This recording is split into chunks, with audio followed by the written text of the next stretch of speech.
temperature. Okay. Can we use wood without hmm seriously damaging forests?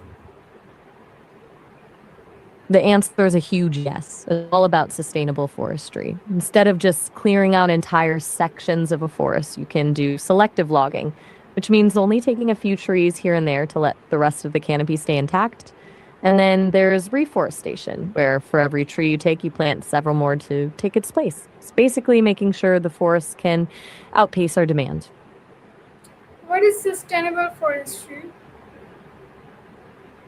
Basically, it's forestry with a long term plan. The goal is to harvest wood at a rate that doesn't exceed the forest ability to regrow. Instead of clear cutting, where everything is wiped out, it involves managing the land to protect the soil, water quality, and wildlife. It turns wood into a renewable resource rather than something we just mine until it's gone. Okay. Is wood really more environmentally friendly than plastic? Absolutely, in a lot of ways it is. Wood is biodegradable and comes from a renewable resource, whereas plastic is made from petroleum and can hang around in landfills or oceans for hundreds of years. That said, the friendlier part depends entirely on how that wood is harvested. Sustainably sourced wood is a huge win, but clear cutting ancient forests just to make disposable chopsticks actually does a lot of damage. So it's only the better choice if we're smart about where it comes from.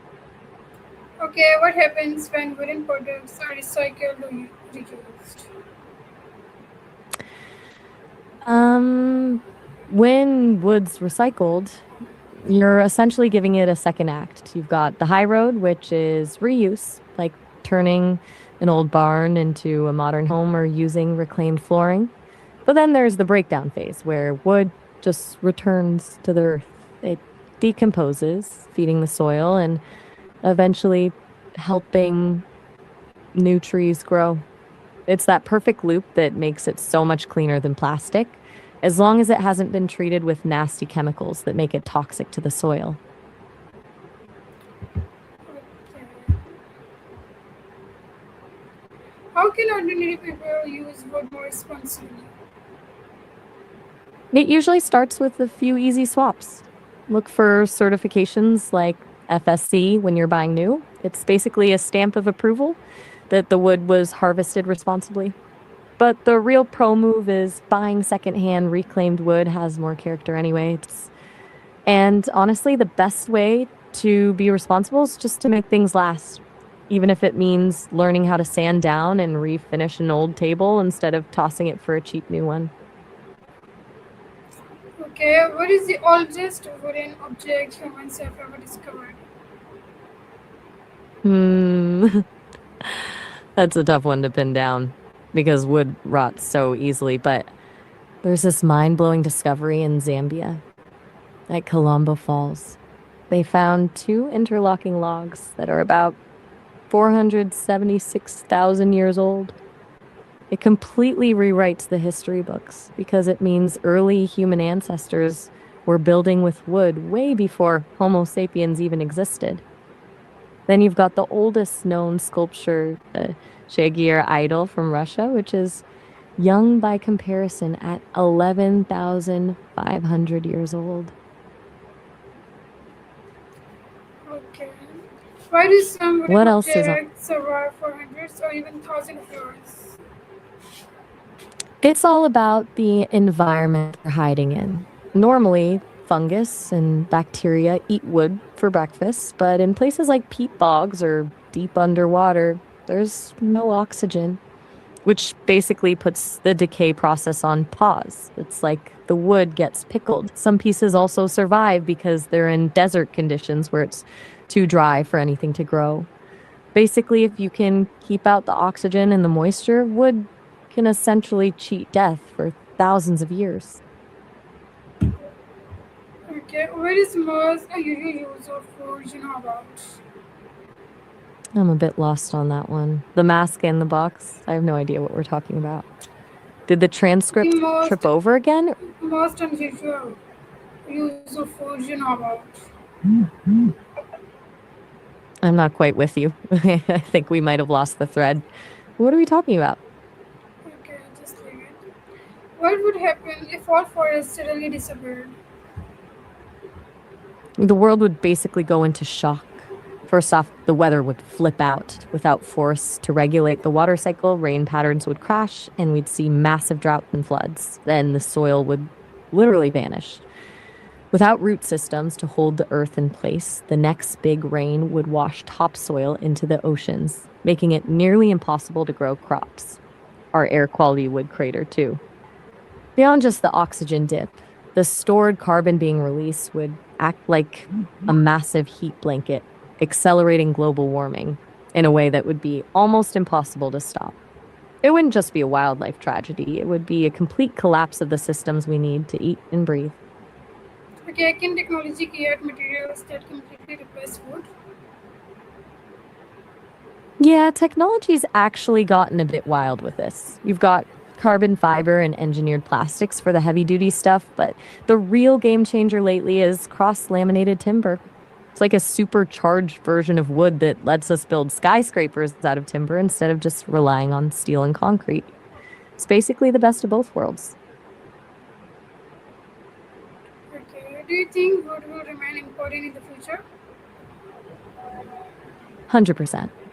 Even with all the high tech replacements, we'll always want that organic feel in our spaces, but the bigger shift will be in how we treat it.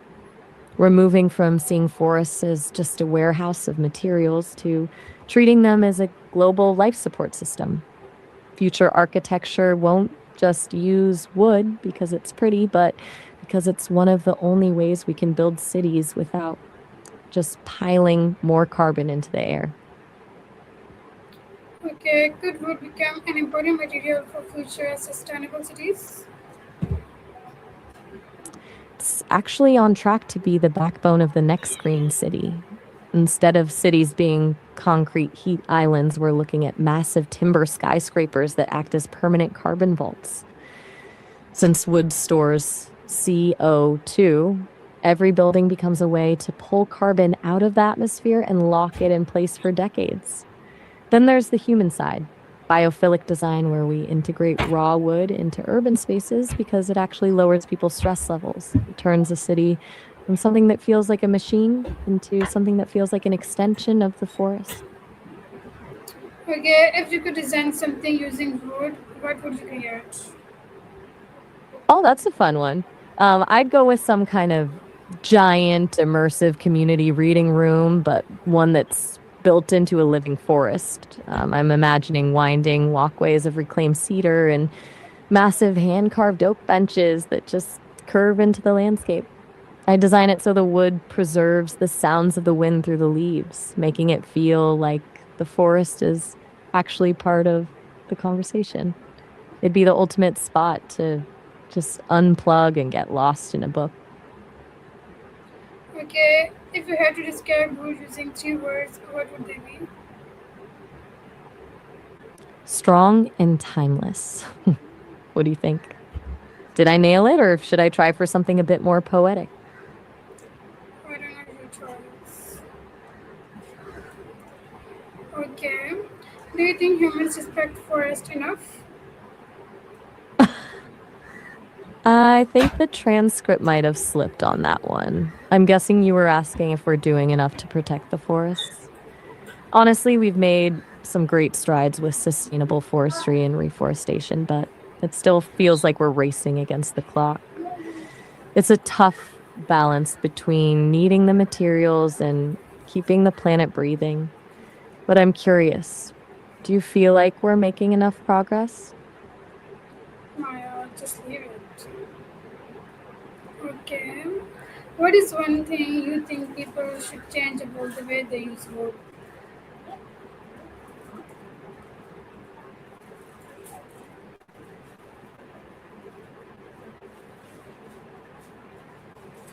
Excuse me.